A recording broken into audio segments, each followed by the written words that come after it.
ನಮಸ್ಕಾರ ಸ್ನೇಹಿತರೆ, ಎಲ್ಲರಿಗೂ ಮಾನು ಮನೋಜ್ ಕನ್ನಡ ಯೂಟ್ಯೂಬ್ ಚಾನೆಲ್ಗೆ ಸ್ವಾಗತ.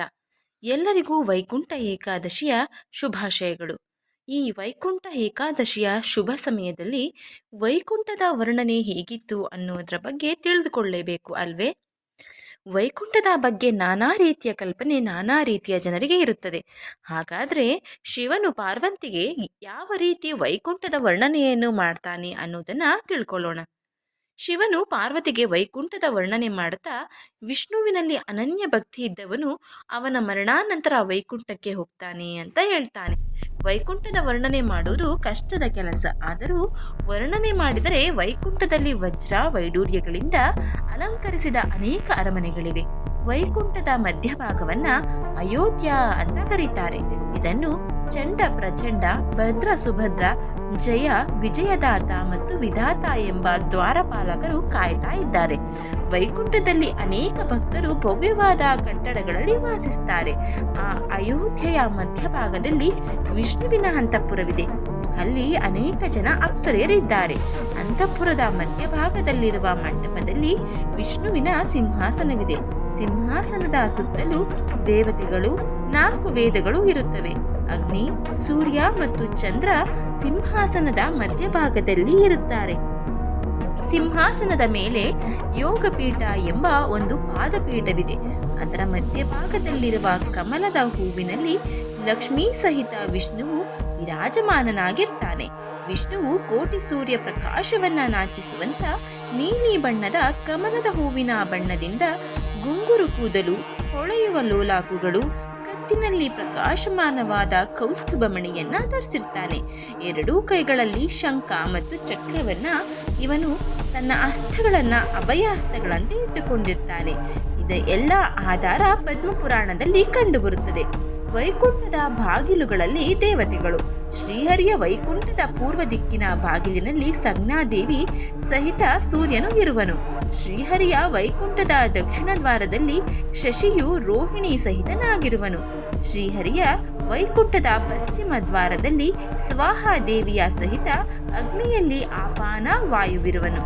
ಭಗವಂತನ ವೈಕುಂಠದ ಉತ್ತರ ಬಾಗಿಲಿನ ಶಚೀದೇವಿ ಇಂದ್ರನ ಅಂತರ್ಗತ ವಾಯುದೇವರ ಒಳಗಿದ್ದು ಇಂದ್ರನೀಲದಂತೆ ಹೊಳೆಯುವ ಅನಿರುದ್ಧನನ್ನ ಹೊಂದುವರು.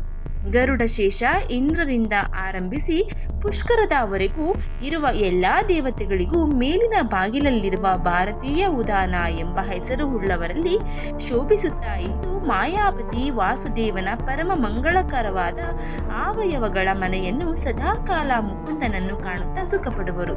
ಇದರ ಆಧಾರ ಹರಿಕಥಾಮೃತ ಸಾರ. ಇನ್ನು ವೈಕುಂಠ ಶ್ವೇತದ್ವೀಪ ಅನಂತಾಸನ ಎಂಬ ಧಾಮತ್ರಯದಲ್ಲಿ ಮುಕ್ತ ನಿಯಾಮಕ ವಾಸುದೇವನ ಅಯೋಧ್ಯ ನಗರಿ ಇದೆ.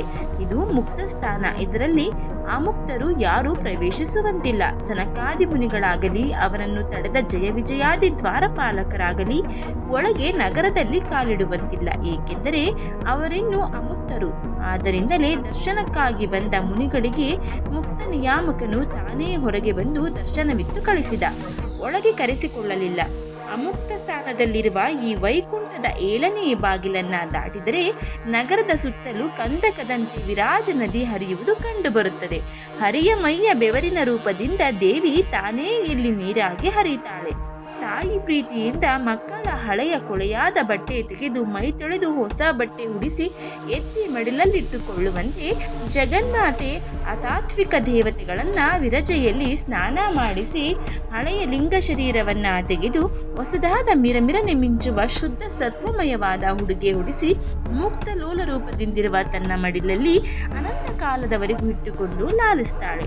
ವಾಯುವಿನ ಹುಂಕಾರದಿಂದ ಮಧ್ಯಮ ಜೀವವರೆಗೂ ಗದಾಪ್ರಹಾರದಿಂದ ಅಧಮರಿಗೂ ಲಿಂಗಭಂಗ ಮಾಡಿಸ್ತಾಳೆ. ಅವಳು ಲಿಂಗಕ್ಕೆ ಅಧಿದೇವತೆ. ಭೂಲೋಕದಿಂದ ಸತ್ಯಲೋಕದವರೆಗೂ ಎಲ್ಲೆಡೆ ಬೇರೆ ಮುಕ್ತರು ವಾಸ ಮಾಡ್ತಾರೆ. ಅವರಿಗೂ ಸದಾ ಮುಕ್ತ ನಿಯಾಮಕ ವಾಸುದೇವನ ದರ್ಶನವಿದೆ. ಆದರೆ ಅವರ ದರ್ಶನ ಅಲ್ಲಿಯೇ ಇರುವ ಸಂಸಾರಿಗಳಿಗೆ ಎಂದೂ ಲಭ್ಯವಿಲ್ಲ. ನಾ ಪ್ರೇತ್ಯ ಸನ್ಯಾಸಿ ಎಂದು ಬೃಹದಾರಣ್ಯಕದಲ್ಲಿ ಹೇಳಿದೆ.